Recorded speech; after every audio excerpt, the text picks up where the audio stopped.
Is it better to be loved or feared? That's a good question.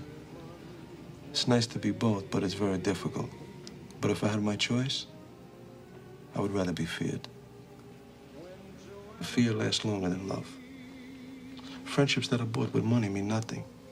You see how it is around here. I make a joke, everybody laughs. I know I'm funny, but I'm not that funny. It's fear that keeps them loyal to me. But the trick is not to be hated. That's why I treat my men good, but not too good. I give them too much, then they don't need me. I give them just enough where they need me, but they don't hate me. Don't forget what I'm telling you.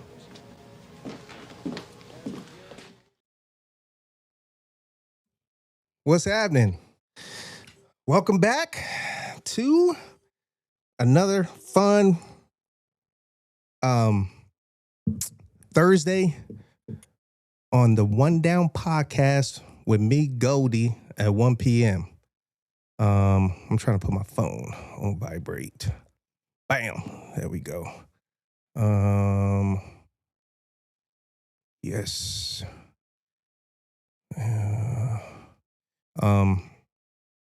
I hope everybody is feeling good today. And let me turn this air on. Y'all gonna have to just deal with me. This is what happens when you film live. Get kind of hot up in here. So while I'm doing this, you can do something too. Okay, there we go. So welcome back to my podcast. Thank y'all for joining me in the chat right here. What up? What up, Jack? What up, Lynx? 4 p.m. out there in New York time. Thank you. And today is just another beautiful day. And I'm glad that you woke up and your feet hit the floor and you were able to breathe and enjoy another day on planet Earth with us. That's something that people take for granted.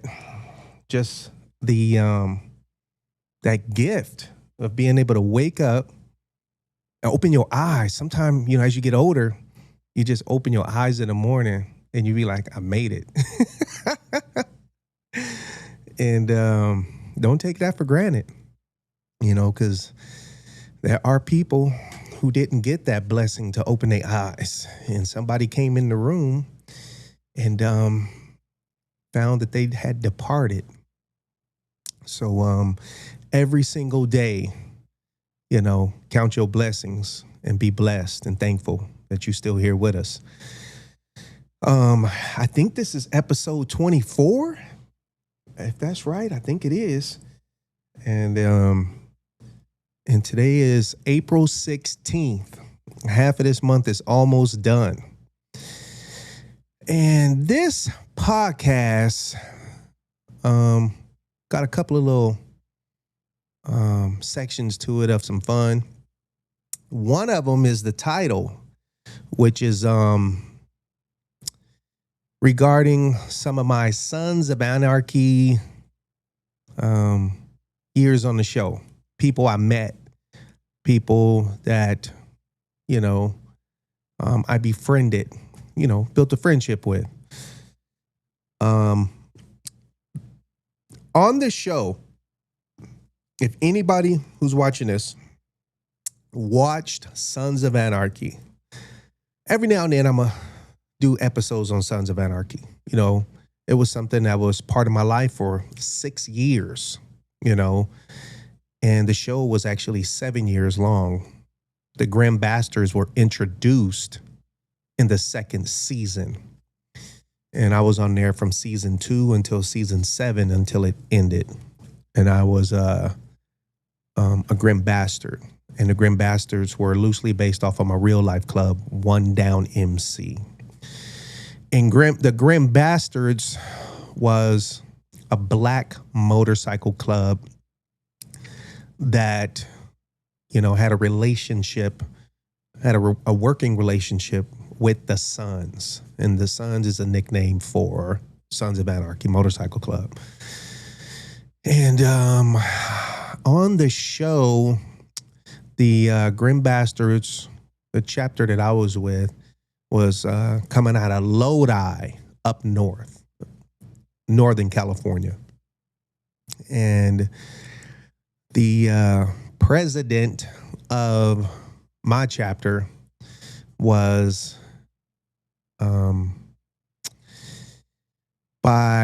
the president was an actor by the name of Michael Beach, and he played T.O. T.O. was the president of the Grand Bastards, and I was the sergeant at arms of the Grand Bastards. And basically on the show, T.O. was playing me in real life. And the acting vice president, Marcel, I think was his real name, I think.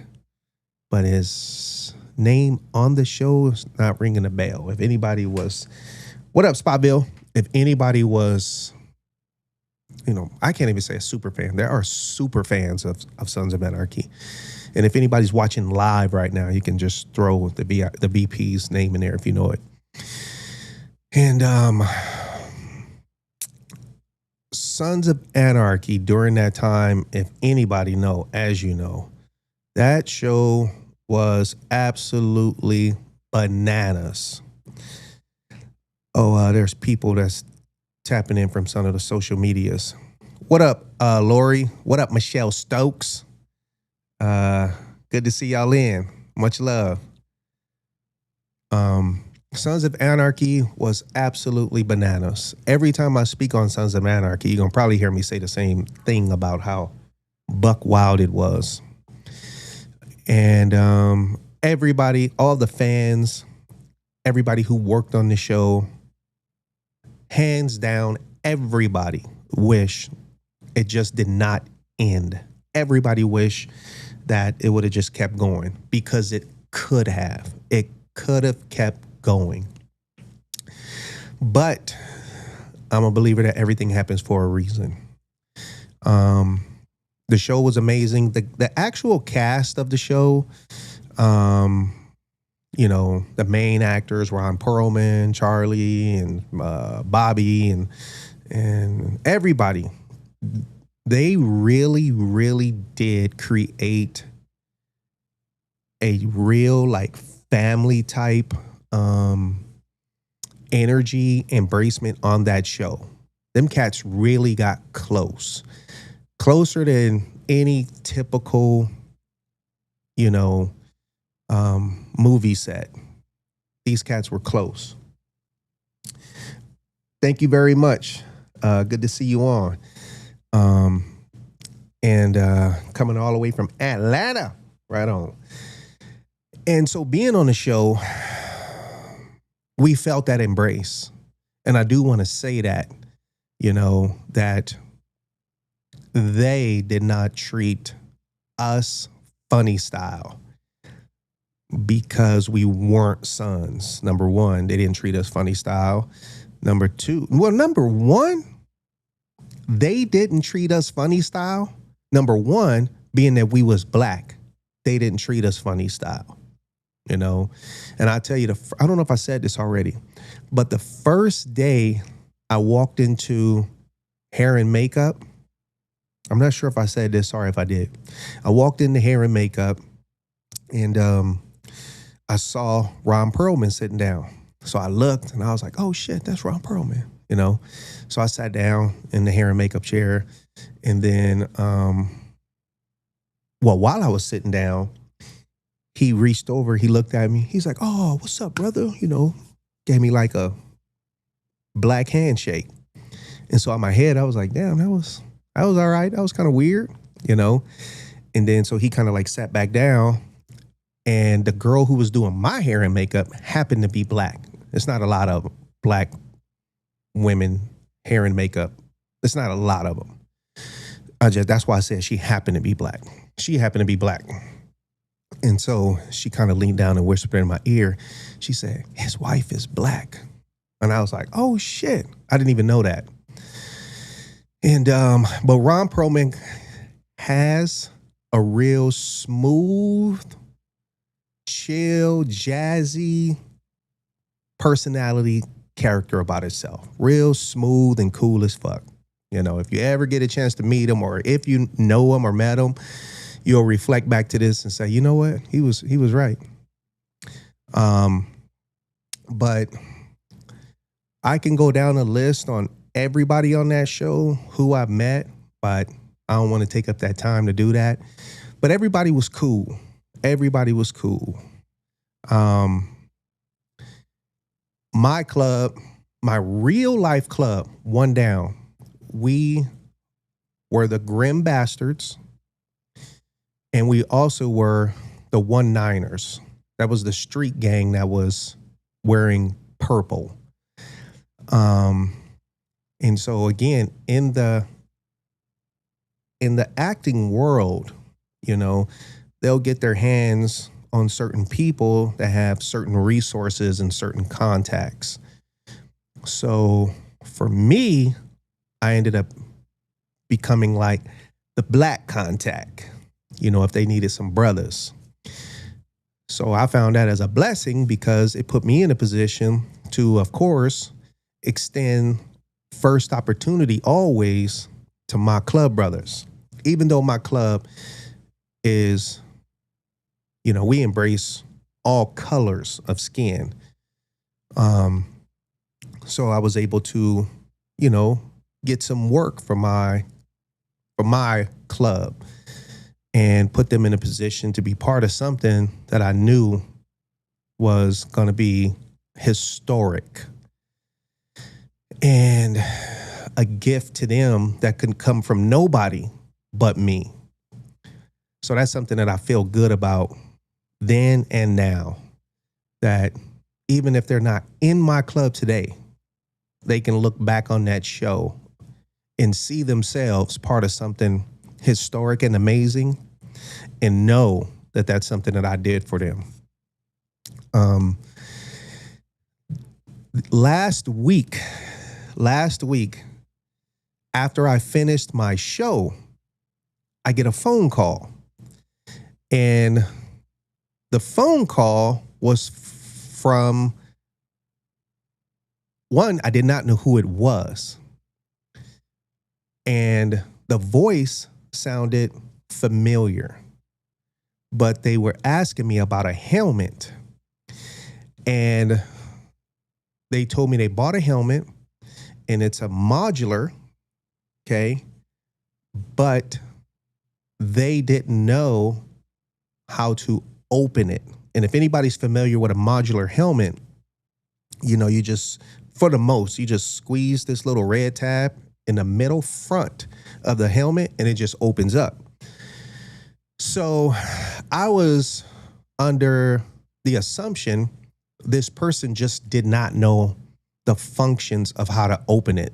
So they said they were local and could they come on through? I said, yeah, come on through, man. Yeah, I'll show you how to do it. And when he told me the size of the helmet, I was like, God dang. He said he wore a 4X. He said the helmet is a 4X. So that's rare, in case anybody don't know. It's rare. So maybe about an hour or so later, you know, person comes to the door. And as soon as I look through the door, the bar gate, I said, God damn, that's a big motherfucker. And then all of a sudden it dawned on me, you know, exactly who that was. Because the person stood not 6 feet, 7 feet tall. 7 feet tall. And so as soon as it dawned on me and I put it together, I said, oh shit. That's on the show, he went by the name Randal Hightower. And Randal Hightower was a club brother to me on the show in The Grim Bastards. Real name is Winston. Winston is his real name. And if anybody want to give him a follow on Instagram or check him out, go to 7 Foot Actor. 7 Foot Actor. And give him a follow. And you can drop him something, tell him you know, got the follow for me to lead or whatever. So he's at the front door. This is last Thursday. And so I buzz him in and I'm just like, what's up, man? You know, I ain't seen him. What's up, Veronica? I ain't seen him in like probably a few years. I ain't seen him in a few years. And so embraced him, said what's up. And, you know, I'm 5'11". And I know that I'm a grown ass man. I'm 53. You know, I eat good. I work out just enough to keep things cool. I consider myself masculine, mature. People tell, you know, I tell you, I stand on mine. But I don't care who you are. You go to hug a man that's 7 feet tall, you feel like a little bitch. You do not feel, you know, it's something abnormal. It's very abnormal. That's right. Logic, you just said it. I felt like a midget. I felt like more like what I said. I just felt, I didn't feel like I was all the way built as a man. And so I'm saying that. And I'm probably speaking for thousands of people that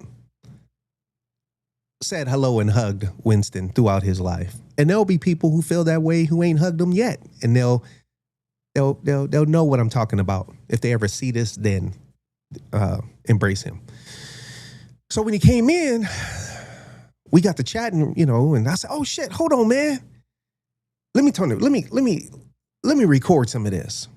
So I wanted to highlight a grim bastard. Not just a grim bastard, but the grim bastard who had the biggest effect of making people cry on Sons of Anarchy. That show was 7 years long. There was, I'm going to say, out of 7 years, one scene that took the breath from thousands of people, thousands of viewers. And that scene was with Hightower and Opie. Hightower is the actor who was portraying the enemy to Opie's club. And what he did to Opie just destroyed a lot of people. I'm talking like people crying and not only that. Okay, so crying and just losing their shit. But in real life, in absolute real life, when we were, I'm sweating, huh? I think I need to close. I don't even feel like it. Give me a minute. Let me close this door so this air hit me good. Hold on.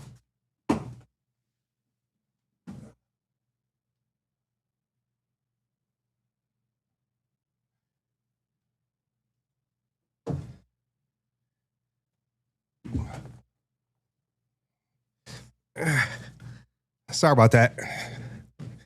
Oh, that's better. So this was so serious with the scene with Opie and Hightower that threats actually came through. Real life threats came through to Hightower. His real name is Winston. He got threats in real life. I got threats sent to me because, of course, he went by Hightower on the show, but in real life, the sergeant at arms in my real life club, his name is Hightower. And they're both tall as fuck. So these threats that came through, they were the extreme of whatever threats you can put together, being that we were black. So you know what type of vulgar language came with that. Okay. Now, on the show, the scene, if you watch the show, it was when we were inside the Suns clubhouse.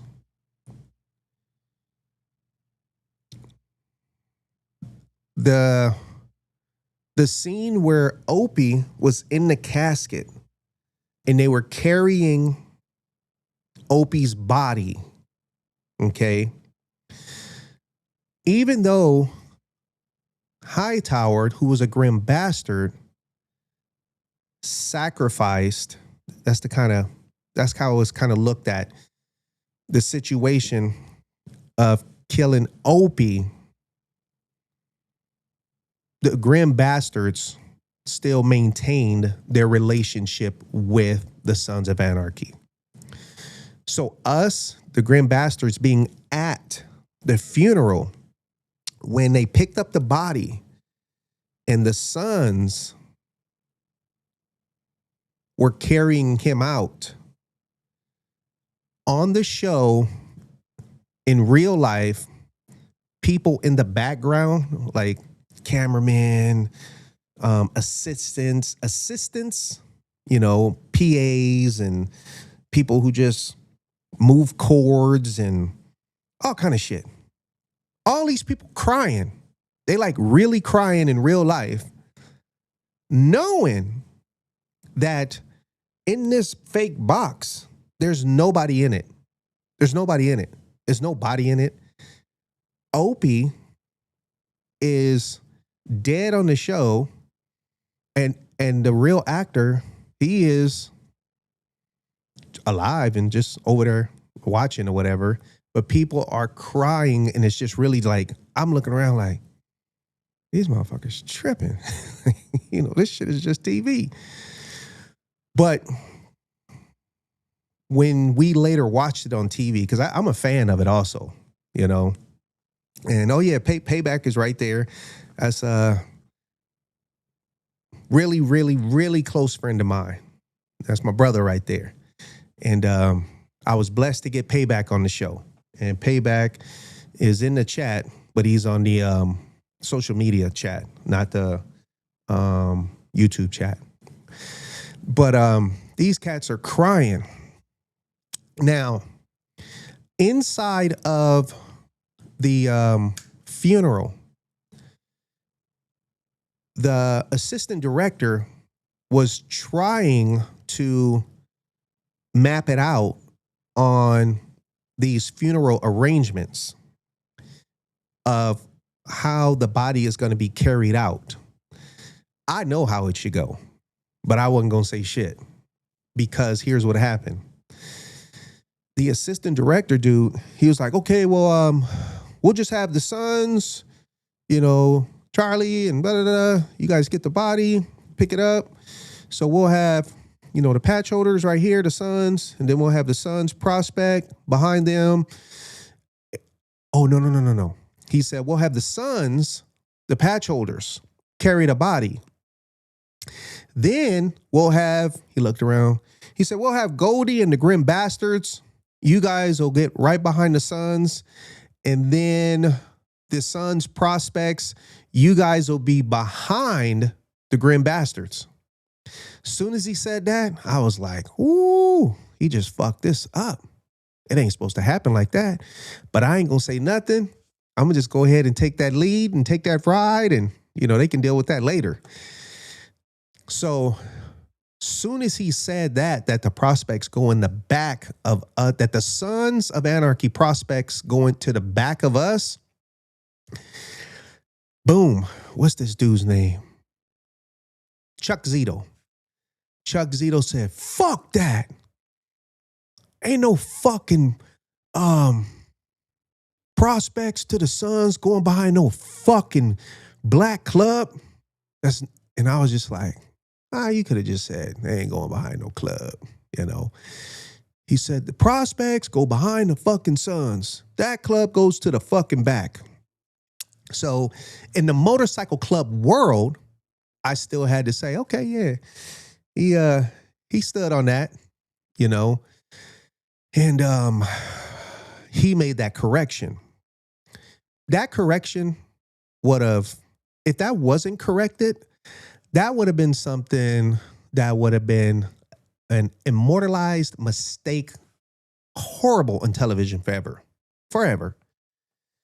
And so he was also brought to the show, Chuck Zito, for like just, I don't know what it's called, like creative insight for the motorcycle club world.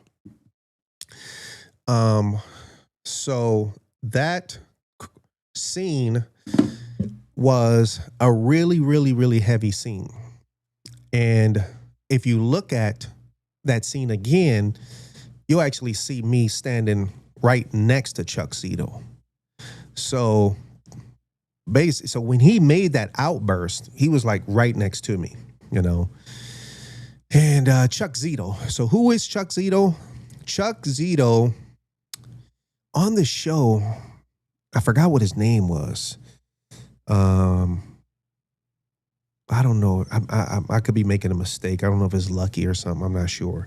But Chuck Zito was, but I think at that time, I think he was, I don't know if he was retired or active, but he is from a motorcycle club that wears red and white.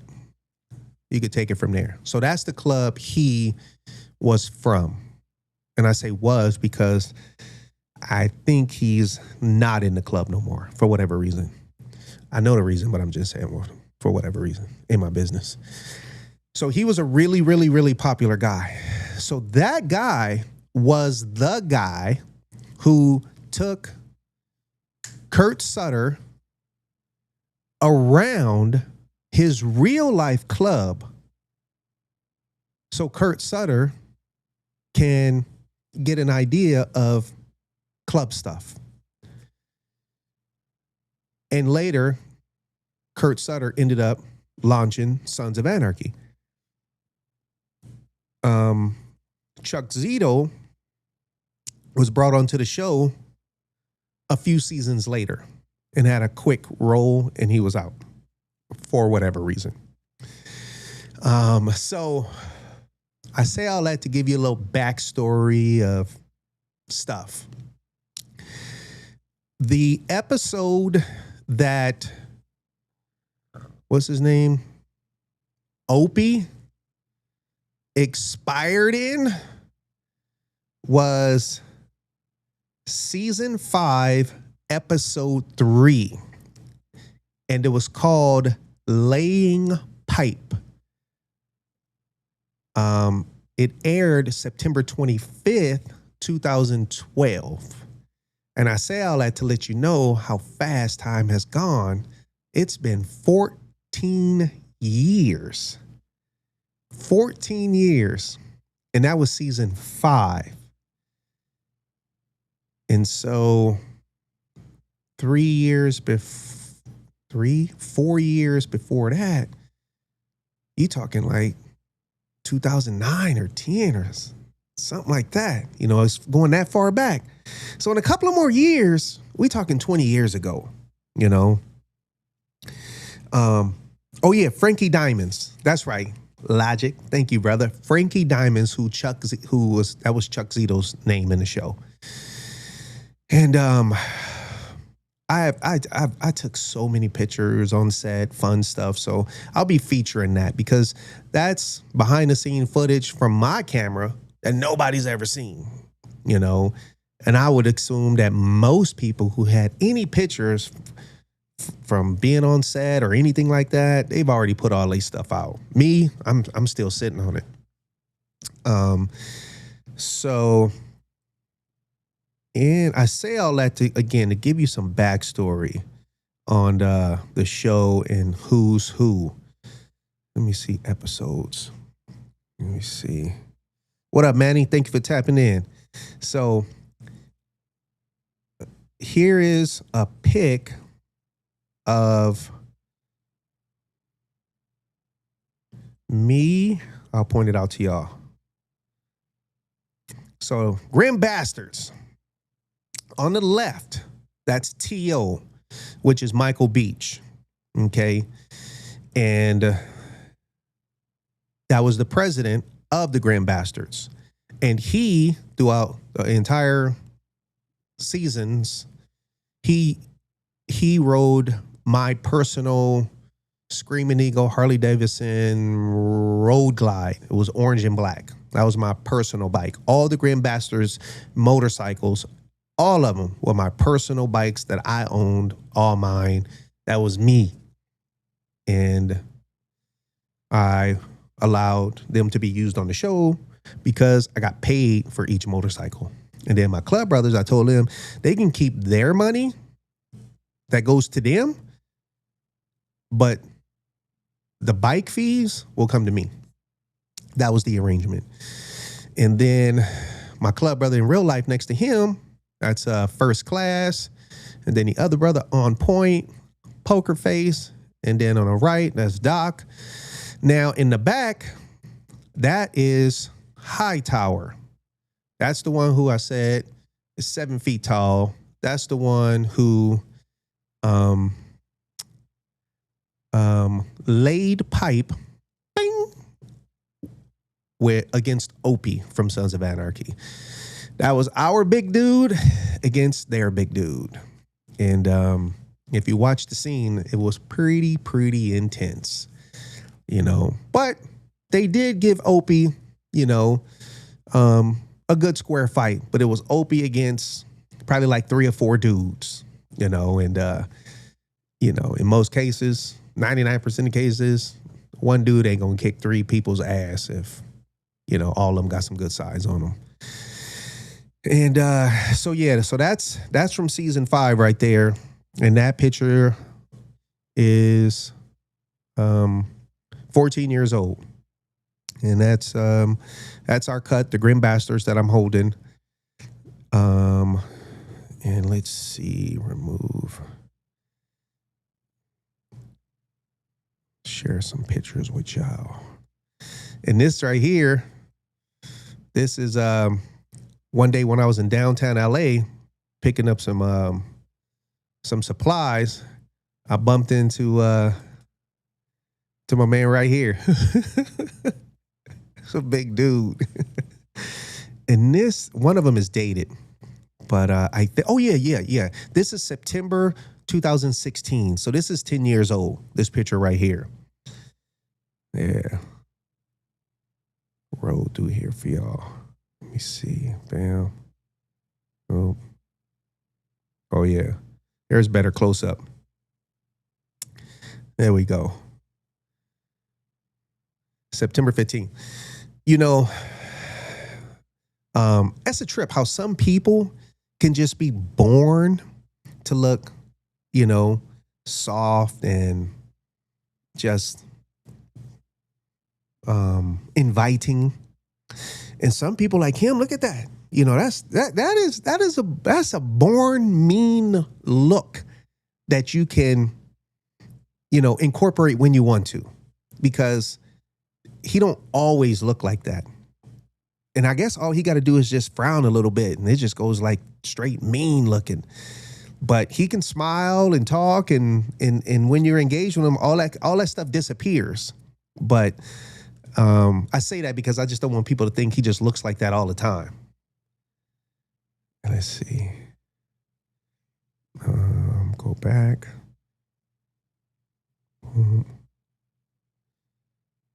Oh yeah, here's a little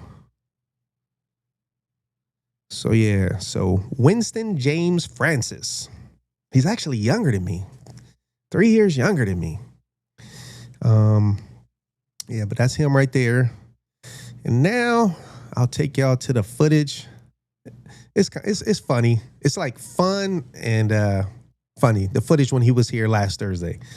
So here it is right here. Oh shit. Nope, not that. Remove. And make sure your volume is up so you can hear it all right here. And here we go. All right, y'all. Hey, this was nothing scheduled for anything, but once my man hit me up, and first off, y'all got to know, you recognize him. This is the man who killed Opie. Oh, man. It was nothing against Opie. You know, I would have killed whoever they wanted me to. That's right. And Opie, I'm referring to Sons of Anarchy, just in case y'all didn't know, but most people will know. But what happened was he called me and he said he had a helmet and he wanted me to take a look at it. And the helmet had a situation that he wasn't familiar with. And I said, brother, we got to get this on video. I don't know. You see, this thing is brand new. HJC I-80. Beautiful helmet, big old white one, 4XL. 4XL. Got to fit the dome. And online, they say you just press this button and voila, it pops open. So it wasn't happening for me. So I had to come down, see Goldie, and say, Goldie, help me out because I'm pressing the button and it's not popping open. What do I got to do? So this is a modular helmet. And I'm just assuming from all the modular, I ain't touched it yet. This is my first time touching it. I'm just assuming from all the modular helmets that I have owned, and I still own a modular, that it is just a simpleness of probably pressing. Oh no, you done probably pushed and pulled every direction, huh? I think I may. Okay. I may have pressed a little too hard. Yeah, because technically you would pull this way to open it up. Mm-hmm. And it feels like something may have disengaged, because I'm sure you did all of that, huh? Mm-hmm. Okay. So now, and you know this comes up as a modular. Yep. Yeah, so it's not disengaging. Yeah, I was worried I was going to break it. Yeah. Now, so for anybody who actually has this HJC, maybe this might be something that triggers other owners. Like, that's the same problem I'm having, you know? Because I'm having it. Yeah, but no, so this right here should just... And then it was hard to find the 4X in the white. I like the reflective, you know? You got it? Oh no, it sounded like it did. Oh yeah, that was this right here. But no, this is, this supposed to, this should. That's effective, huh? Yeah. Amazon? No, it was Cycle Rider? Cycle I Gear? can't remember, some Dennis Kirk, I think. Oh, Dennis Kirk? Yeah. Okay. How long you been sitting on it? No, I just got it 2 days ago. Yeah, this is an easy return. Yeah. And in some cases, bro, people will return stuff and they'll reship it without inspecting it. You know what I'm saying? Oh, so it's probably a return item. It could be. It just could be, you know. Yeah. Well. But yeah, that was it. So At least I didn't have to keep wasting my time wondering, because I couldn't fit my head in it without popping it open. So I mean, I was sitting there trying, and so it's good to know now it's defective. And again, y'all, if you want to look him up, he's under the 7-foot actor, right? Yep, 7-foot actor. The 7-foot actor on Instagram. And this was really a beautiful surprise today, man. But again, even if you haven't seen his work, you can watch him on Sons of Anarchy. You know what episode you came in? Oh man, I'm so horrible. I gotta look it up. Yeah. It's been a little bit of time. Yeah. You done anything lately? I haven't been doing too much lately. The last thing I did was, what was it? When Josiah saw. I was on Agents of S.H.I.E.L.D., Okay. Marvel. I had that. That was pretty good. Commercials, a couple that I did, recently and stuff. Eminem commercial was big. Yeah, I was on M&M's. I was on MasterCard. I was on Nike. Commercials pay good, right? Yeah, commercials were nice. Yeah. But lately I've been focusing on the kids stuff and the family stuff too. Your personal life. Yeah. Or work. The personal Oh, life. okay. You got, what's your youngest? I got a 6-year-old and a 13-year-old. You done? Oh yeah, right now. Oh, you might have another one? No, I'm done for right now. You done for good? I mean, I might have another one, but I'm not expecting it. I mean, the work is being done, but they keep me so busy, but it's a beautiful thing now, Right on. I love it. Now, your kids got your height? Is it showing? No, well, I got 2 daughters. So my 13-year-old, she's definitely taller than most of her friends, but barely. Got you. But my 6-year-old, she's like a 10-year-old, and she's 6. She looks way taller. Oh, so, okay. Yeah. Okay. But I got 2 girls, so I think maybe they're not showing it yet, but they definitely have the. Did you have a growth spurt? Oh yeah, when I was, what was it? I was in 7th grade. I was still a big kid. I was 6'1", I think, 6'2", and then I came back after summer, and I was like 6'8", 6'9". And everyone was like, "What the hell happened to him?" I didn't notice anything different, but everyone else was like, So that was my big growth spurt. Right on. 7th grade to 8th grade to 9th grade it was. Yeah. Right on. I went in the size of the students, everybody else. I came out like looking, this guy, he don't fit anywhere. Didn't fit in the desk. They had to have a special desk for me then. You know how they had kids in the desk and the seat combo? Yeah. I never worked with a combo. I had to have a separate seat and a separate desk. So they had a little special section for me, like put him in the big section over there. So growing up, did you find yourself more attracted to taller women or shorter? I never really discriminated against that, really. I mean, it felt, it really wasn't, I find taller women and shorter women attractive, but it wasn't really like stuck on one or the other. Yeah. Does it feel odd if she's like 5 foot? Does it feel odd? Well, I think right now I got, the same girl, so I mean, it would feel odd if anything Yeah. other than her. How tall is your woman now? Yeah, she's like 5'8". Okay, she's on the taller side. Yeah. Okay, yeah. But see, for me, I don't really notice height. Okay. I think it's like I've been so tall anyway, but like I don't see things from my height because I see like everyone else, like I'm around all these normal sized people. Yeah. You know what I'm saying? Yeah. And then the minute I get around a whole bunch of people my size, I'm like, that's what I was about to something is weird with these dudes. Why you standing all over me like? But that's me. I know, like when I get in the crowd, as soon as we get where everyone's close, people are like they don't notice it from far away. Yeah. Because I'm 390 pounds too. You 390 right now? I'm 390 right now. I need to get back down again. I seen something, bro. You were on some type of health. Fasting. But that's the thing is like for me, I can lose 30, 40 pounds so easy because I'm 7 feet tall. Yeah. You know what I'm saying? So I mean, it's like. So at the peak of you changing your diet when you were fasting, how much did you get down to? I lose 40 pounds easy with the fasting. Got you. Easy. Like so if I do a week of fasting, I'll lose 40 pounds. What's your fuck up that makes you put on weight? What do you do? Like sweets? Is it drinking? Is it beer? No, I don't drink and stuff. So I think it's more of carbs, eating. Okay. I mean, like so that's why I do the fasting too, because I think for me is that the fasting gives me the balance. Got you. Because I don't really know how to eat a small meal. You know what I'm saying? Yeah. So it's like when I'm like, if it's a small meal, it feels like a waste of time almost. I'd rather fast than have a small meal. Yeah. Because like, oh man, what I say, it opens up the floodgates. Got you. So when I'm hungry, I'm hungry. Yeah. So then it's like, I think I eat too much. Okay. So it's more of a portion thing. Got you. Yeah. Got you. And that's where the fasting pulls it all, gives me that balance and that, that level-headed thinking, okay, I'm gonna go back to this, and especially too, if I go, sometimes I still do road stuff, bodyguard stuff. People, if I go somewhere and we in a hotel and everything is, you know, this food and that food, you can't do nothing but order that food. Yeah. You know, by the next thing you know, you're like, man, it's different than home. Yeah. You know? Yeah.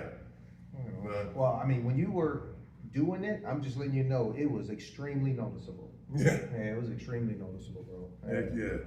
Well, good deal, man. Well, thank you. I had a very unexpected surprise visit, and Beautiful shop here. yeah. Thank you, brother. Riverside, you got to come through, check it out. One down. Yeah, thank you know? thank you for the endorsement. Go close so they can see you. They're like, yep, that was man. really him. Said, bam! You know? Yeah. All right, brother. Thank you, Sure. man. Thank you. You know? Oh shit. Oh. Right on, man. So there you go. There you go. That is Winston, who played Hightower on the Sons of Anarchy as a grim bastard in the same motorcycle club as me on the show. And so what happened was that helmet was defective in some sort, and I couldn't open it. I told him I would look him up a helmet. And so I ordered him a helmet. It came in, and he should be picking it up sometime soon. So when he comes back, if the timing is there, you know, I'll get another chat with him and maybe have him try that helmet on, you know. But super duper duper cool cat, as you can see. And if you ever see him out there, you know, extend that love, say what's happening to him.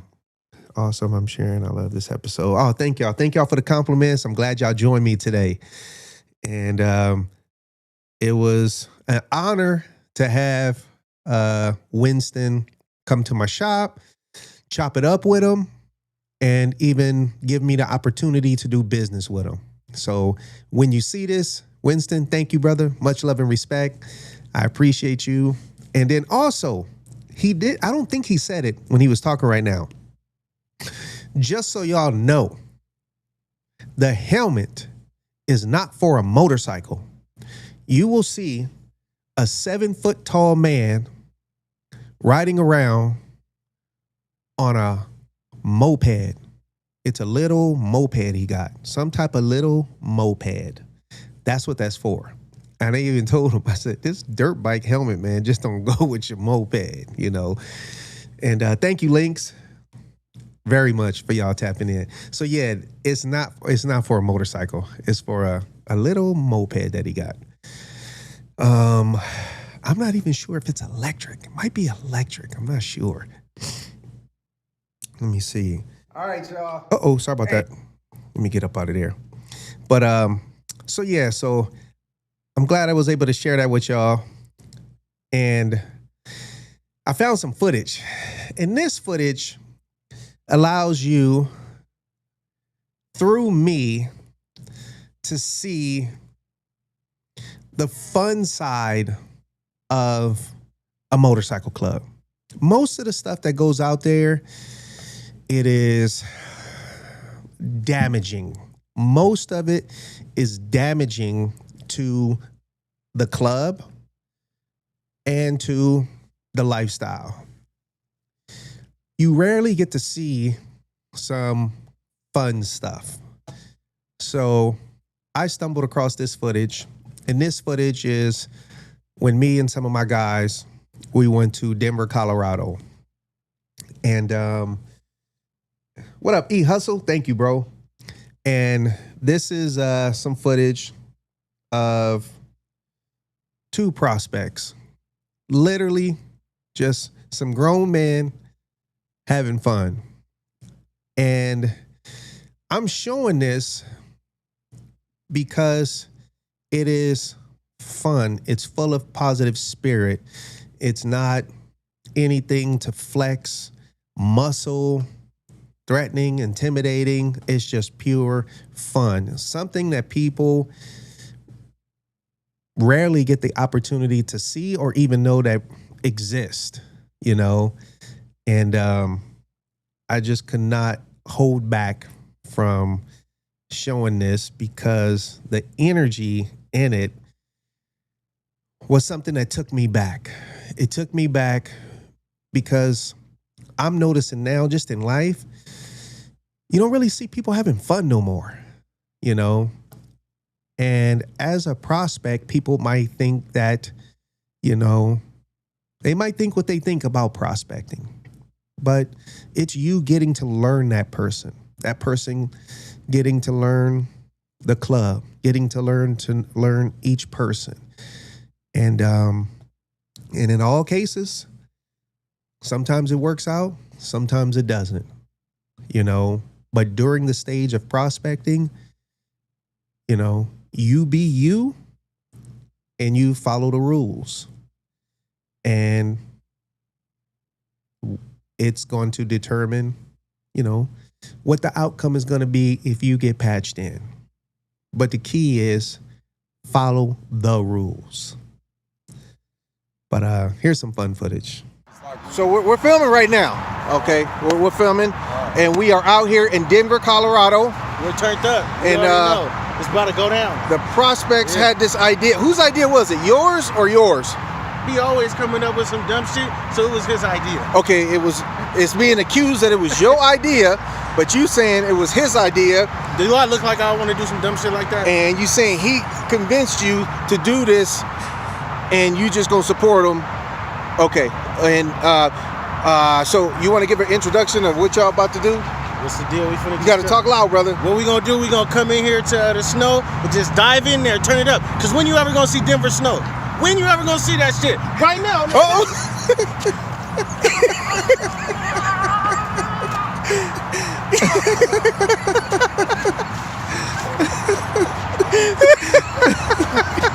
God damn.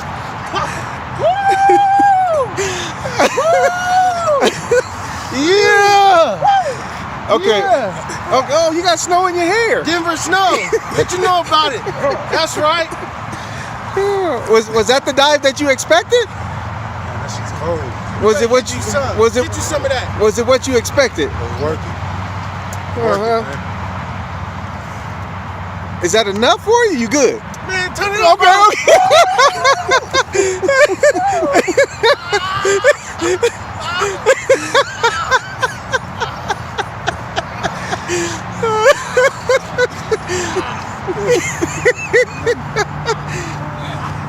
You alright, dog?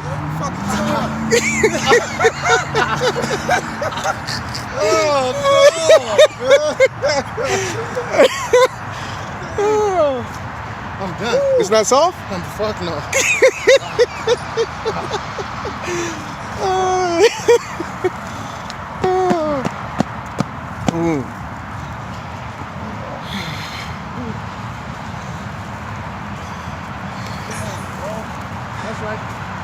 I think you got to give a closing. Anytime you do something, you open and you close it. So your closing statement? We going again. Oh!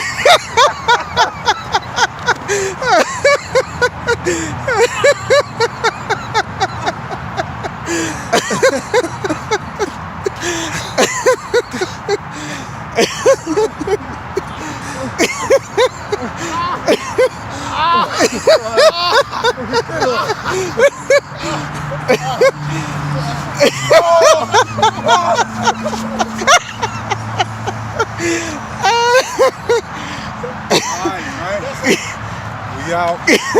Denver, Colorado, 2019. One down. One down. Snow games. Are you at home? That's right.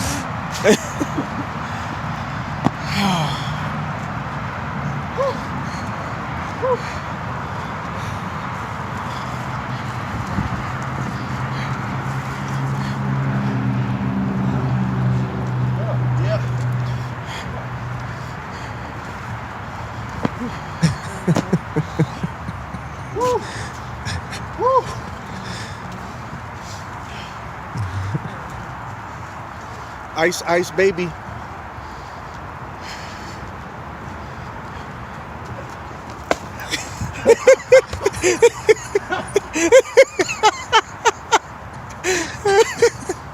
Welcome all assholes to the club, man.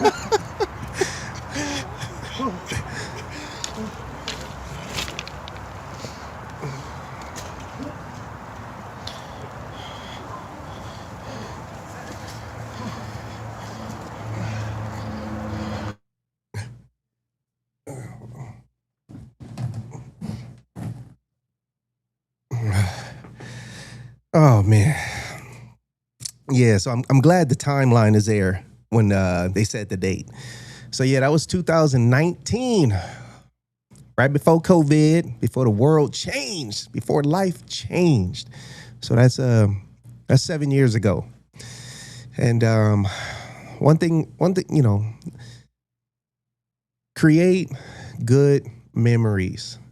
And the only way you're going to create good memories is to live your life in the most positive way you can, surrounding yourself around positive people, positivity. Stay away from negative people. Stay away from negative stuff.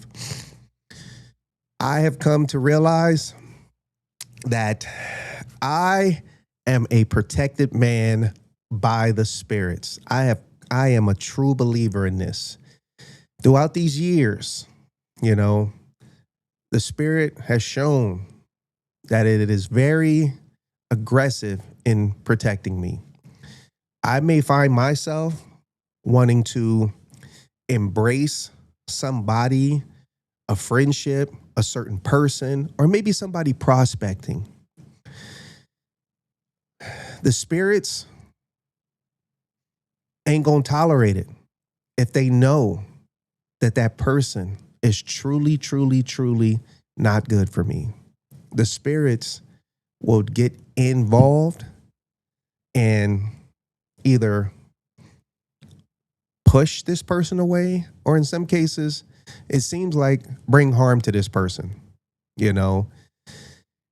And I say that because you have to know you, have to know your own energy, your own spirit, where you stand with stuff. And this motorcycle club lifestyle, again, it ain't for everybody. You have to be able to embrace commitment into your heart. You have to embrace commitment. So I have enjoyed, from the time I started One Down 30 years ago, I've enjoyed every second of it. 30 years. Not a lot of people can say that. For what I've given myself to One Down and what it has provided for me and other people, thousands of people, I'm happy that I was able to create this. And it's still alive. It's still thriving. There are people 5 years ago, 10, 15, 20, 25 years ago, 30 years ago, who had something to do with this. And still to this day, in their heart, they miss it. And I thank everybody, again, who put a building block into this. And I wish everybody was strong enough to have their priorities and situation together to still hold on to something that truly meant something to them. So thank y'all for joining me. Oh, E-Hustle, sorry about that, man. If you put something, sorry about that. I just saw, But I hope y'all like all that footage. And much love and respect to everybody. Join me again next Thursday at 1 p.m. And I wish everybody a healthy, continued lifestyle. Eat good, treat yourself good, stop with the bullshit, and love yourself. Prioritize yourself every day, number one. All right, y'all. Much love and respect. And I will see you next Thursday at 1 o'clock. Pass the word. Thank you. So say good night to the bad guy. Come on. The last time you're going to see a bad guy like this again, let me tell you. Come on. Make way for the bad guy here. There's a bad guy coming through.